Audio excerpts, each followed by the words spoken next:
জন্মগ্রহণ করে আর সেই ভারতবর্ষী আমরা, তাহলে আমাদেরও গর্বিত হওয়া উচিত নয়? তাই নাই? তাহলে চার যুগ সত্য তেতা দাপর কলি, সত্য যজ ভেদে বিষ্ণু যজ ঐক্যে দাপর পরিচর্যায় কলৌ তন্ত্র হরিনাম সংকীর্তন। অর্থাৎ সত্য যুগে মানুষের মুক্তির পথ ছিল কি গো? সত্য যুগে মানুষের মুক্তির পথ ছিল যা কি যজ্ঞ করলে। তেতাই মানুষের মুক্তির পথ কি ছিল? ধ্যান করলে। ভুল বললাম, সত্য যজ উঠাইতে সত্য যুগে ধ্যান করলে। তেতাই মানুষের মুক্তির পথ ছিল যা কি যজ্ঞ করি। আর তারপরে কি গো? সেবা বা পরিচর্যা করলে। কিন্তু দেখো মা, কলিযুগে কত সহজ উপায় বার করে দিয়েছে আমার ভগবান। যাগ নয়, যজ্ঞ নয়, সেবা নয়, পরিচর্যা নয়, শুধু একবার নাম করলে হবে। তাহলে এমন সুন্দর পরিষেবা দিল গৌরাঙ্গ মহাপ্রভু আমাদের মতন পাপীদের উদ্ধার হওয়ার জন্য।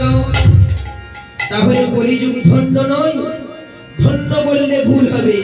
ওগো ধন্য ধন্য ত্রি ধন্য,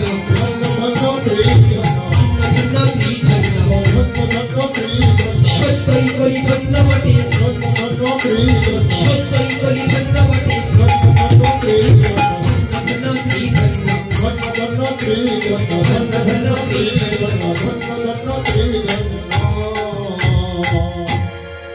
ভগবান গৌরাঙ্গ মহাপ্রভু আমায় বলছে, ওই কলি হলো জীব, সেবা নয়, যাগ নয়, যজ্ঞ নয়, পূজার চোরা কিছু নয়, তোরা একবার নাম।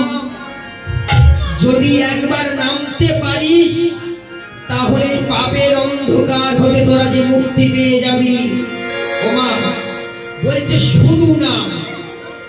কোথা থেকে নামতে বলছে গো?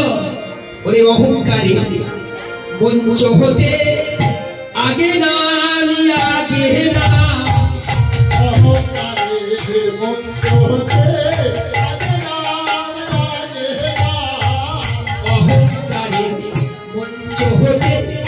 আগে না, আগে না,